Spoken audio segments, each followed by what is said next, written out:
आज हम नंदों तक मगध साम्राज्य का अभ्युदय के बारे में जानेंगे कि नंदों तक मगध साम्राज्य का अभ्युदय किस प्रकार। मगध राज्य का आरंभिक इतिहास। मगध राज्य का मगध राज्य के उत्तर में गंगा नदी, पूर्व में चंपा नदी, पश्चिम में सोन नदी और दक्षिण में विंध्याचल की पहाड़ियां थी। मगध का उल्लेख अथर्ववेद में मिलता है और बौद्ध ग्रंथों में इसे बिंबिसारपुरी भी कहा गया है। तो मगध राज्य का प्रारंभिक इतिहास में एक तो इसका क्षेत्रफल, एरिया, कहाँ ये फैला हुआ था। उत्तर में गंगा नदी, पूर्व में चंपा नदी, पश्चिम में सोन नदी और दक्षिण में विंध्याचल की पहाड़ियां। और मगध का उल्लेख जो अथर्ववेद में भी मिलता है, इसको बौद्ध ग्रंथों में इसे पहले बिंबिसारपुरी भी कहा जाता था। मगध के उत्कर्ष के कारण, तो मगध राज्य के उत्कर्ष के कारण जो मेन कारण थे उसमें था योग प्रतापी शासक और दूसरा था तत्कालीन परिस्थितियां। तो योग प्रतापी शासकों में बिंबिसार, अजातशत्रु, शिशुनाग और महापद्म नंद का योगदान देखने को मिलता है। और तत्कालीन परिस्थितियाँ इसीलिए भी इसका उदय हो कि इसकी जो सामाजिक व्यवस्था थी वो बहुत लचीली थी। और लचीली व्यवस्था होने के कारण मगध राज्य के उत्कर्ष हुआ। तो इसके योग प्रतापी शासक और इसकी परिस्थितियाँ, तत्कालीन परिस्थितियाँ इसके उत्थान में महत्वपूर्ण योगदान देखने को मिलता है। मगध साम्राज्य के अभ्युदय के 3 चरण हैं।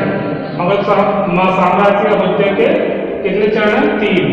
नंबर 1 हर्यक वंश, शिशुनाग वंश और नंद वंश।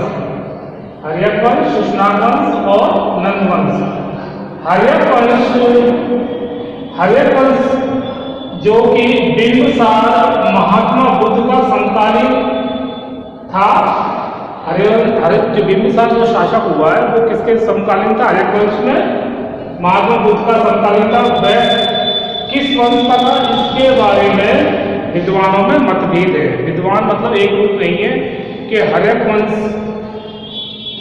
तो जो शासक है बिंबिसार वो किस वंश का था, लेकिन ये निश्चित है कि महात्मा बुद्ध के समकालीन बिंबिसार था। बिंबिसार बौद्ध ग्रंथों में उसे सैनी कहा गया है। क्या कहा गया है? बौद्ध ग्रंथों में उसे सैनी कहा गया है। Doctor D.R. भंडारकर के अनुसार पुष्यमित्र शुंग की तरह में मगध शक्ति का सेनानायक रहा होगा और बिंबिसार ने अपनी शक्ति को भली भांति संचित किया और साम्राज्य का विस्तार किया। तो डॉक्टर D.R. भंडारकर के अनुसार पुष्यमित्र शुंग की तरह में मगध शक्ति का सेनानायक रहा होगा और उसने अपनी शक्ति से मगध साम्राज्य का मतलब विस्तार किया अपने साम्राज्य का। वैवाहिक संबंध, तो बिंबिसार के जो वैवाहिक संबंध हैं वो बौद्ध ग्रंथों और ऐतिहासिक ग्रंथों से पता चलता है कि उसने कौशल नरेश सेनजीत की बहन कौशल देवी के साथ विवाह किया था और उसे काशी राज्य जो है वो दहेज के रूप में मिला था। तो इसकी एक बहुत बड़ी उपलब्धि की विवाह से एक तो सेनजीत की बहन कौशल देवी के साथ विवाह होता है और उसे काशी का राज दहेज के रूप में प्राप्त होता है। नंबर 2 लिच्छवियों के राजा चेतक की बहन चेलेना से भी विवाह उसका होता है और मध्य जनपद की कन्या से भी विवाह करता है। तो 3 उसके विवाह का उल्लेख मिलता है। कौशल नरेश सेनजीत की बहन कौशल देवी के साथ विवाह। नंबर 2 लिच्छवियों के राजा चेतक की बहन चेलेना के साथ विवाह और मध्य जनपद की कन्या के साथ विवाह भी हुआ। साम्राज्य विस्तार कर देखें बिंबिसार का, तो काशी राज्य की प्राप्ति उसे दहेज के रूप में हुई क्योंकि उसने कौशल देवी के साथ विवाह किया था और अम्ल की विजय भी उसने प्राप्ति और राज पर भी अधिकार उसका हुआ, जिस प्रकार से उसके साम्राज्य में विस्तार हुआ। तो इस प्रकार साम्राज्य विस्तार और इसके बाद शासन प्रबंध। तो उसके समय बिंबिसार के समय शासन प्रबंध एक बहुत अच्छी अवस्था में था और शासन एक तरह से चुस्त दुरुस्त था। मतलब राजा ही प्रमुख मुखिया होता था, लेकिन गांव का मुखिया ग्रामीण कहलाता था और प्रांतों का शासन उपराजा के हाथों में था। मतलब गांव का मुखिया ग्रामीण और प्रांतों का शासन उपराजा के हाथों में था। राजा की सहायता के लिए महामात्र होते थे। मतलब राजा को विभिन्न प्रकार के जो शासन संबंधी जानकारी और शासन कार्यों में सहयोग प्रदान करने के लिए उस समय महामात्र भी होते थे। सेना का नेतृत्व जो है सेनापति करता था और दंड विधान कठोर था, क्योंकि समाज मतलब राज्य में शांति व्यवस्था बनाए रखने के लिए उन्हें मतलब अपराधियों को अपराध के हिसाब से उन्हें दंडित किया जाता था। जब मृत्यु दंड की व्यवस्था थी। बिंबिसार का धर्म, तो बिंबिसार का वह पहले वैदिक धर्म को मानता था, ऐसा मतलब विद्वानों का मानना है, लेकिन बाद में बौद्ध धर्म ग्रहण कर लेता है और बिंबिसार के पुरोहित महाकश्यप ने वाद विवाद में पराजित होकर, जो उसके गुरु थे कौन, महाकश्यप मतलब पुरोहित थे बिंबिसार के, लेकिन वो क्या है वाद विवाद प्रतियोगिता होती है जिसमें महाकश्यप इस बात को स्वीकार करते हैं कि यदि वे हार जाएंगे तो वे अपने शिष्यों के साथ बौद्ध धर्म स्वीकार कर लेंगे। और ऐसा ही होता है कि पुरोहित महाकश्यप ने वाद विवाद में पराजित होकर 500 शिष्यों के साथ बौद्ध धर्म स्वीकार कर लिया। बिंबिसार के अंतिम दिन, तो बिंबिसार की मृत्यु बड़ी ही दयनीय, एक सोचनीय मानी जा सकती है कि बिंबिसार को अपने पुत्र अजातशत्रु के हाथों ही मरना पड़ा और अजातशत्रु ने बिंबिसार को कैद खाने में डाल दिया और उसे भोजन और अन्न भी देने से मना कर दिया, जिसके कारण उसकी मृत्यु बिंबिसार की भूख के कारण हो जाती है। कुछ इतिहासकार ये मानते हैं कि बिंबिसार को मृत्यु दंड देने में उसके अजातशत्रु के चचेरे भाई ने उसको उकसाया था और उसे कारागार में डाल दिया, जहां उसकी बिंबिसार की मृत्यु हो जाती है। सम्राट अजातशत्रु 492 ईस्वी से 459 ईस्वी पूर्व तक। अधिकांश विद्वान लक्ष्मी रानी चेलेना का पुत्र से मानते हैं अजातशत्रु को चेलेना का, अधिकांश विद्वान लक्ष्मी रानी जो चेलेना थी उसका पुत्र मानते हैं। और अजातशत्रु के लिए विदेही पुत्र भी प्रयोग में लाया गया, विदेही पुत्र प्रयोग में किया था, किंतु संयुक्त निकाय में उसे प्रसेनजित की बहन कौशल देवी का पुत्र कहा गया है। संयुक्त निकाय में उसे प्रसेनजित की बहन कौशल देवी का पुत्र कहा गया। जैन साहित्य में कुड़िक नाम से भी उसे पुकारा गया। कुड़िक मतलब जैन साहित्य में उसे कुड़िक नाम से भी पुकारा गया है। तो इधर लक्ष्मी रानी चेलेना का पुत्र अजातशत्रु के लिए विदेही पुत्र भी प्रयोग में किया जाता है और संयुक्त निकाय में उसे प्रसेनजित की बहन कौशल देवी का पुत्र कहा गया है। जैन साहित्य में कुड़िक नाम से भी पुकारा गया है।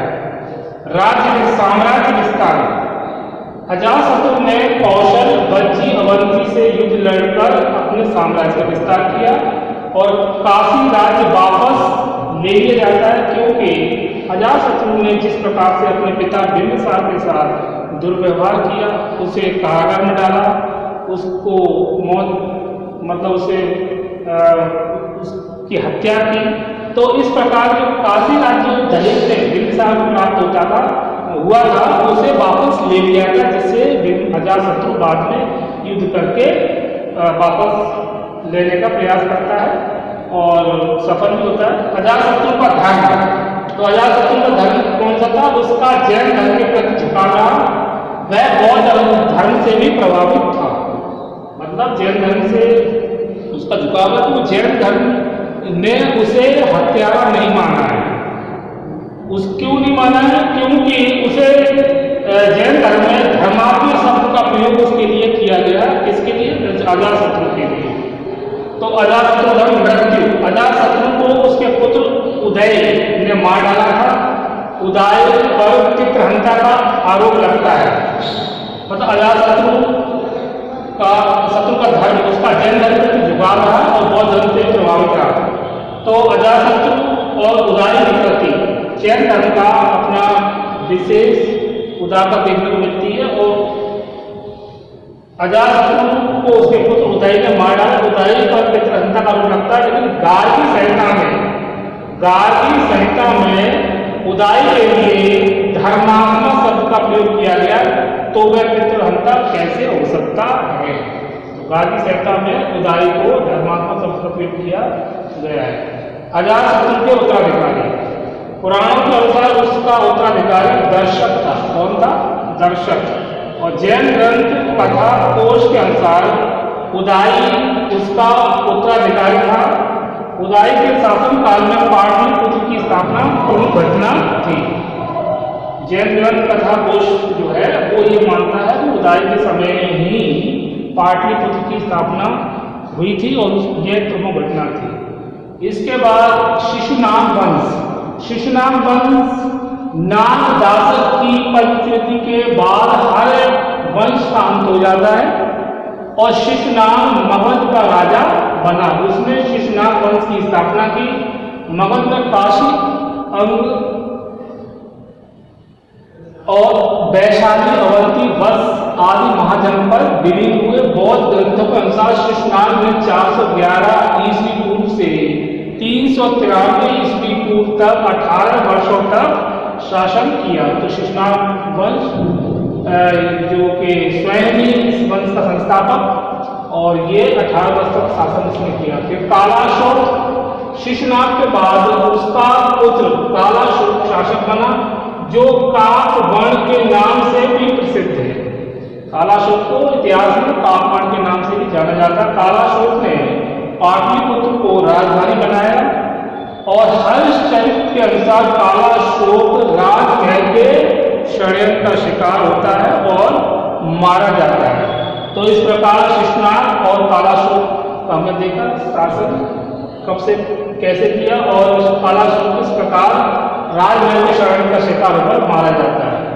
नंद वंश, इस वंश का संस्थापक महापद्म नंद था और भगवत पुराण के अनुसार उसके पास 10 पद्म सेना संपत्ति थी, जिसके कारण उसका नाम महापद्म नंद पड़ा।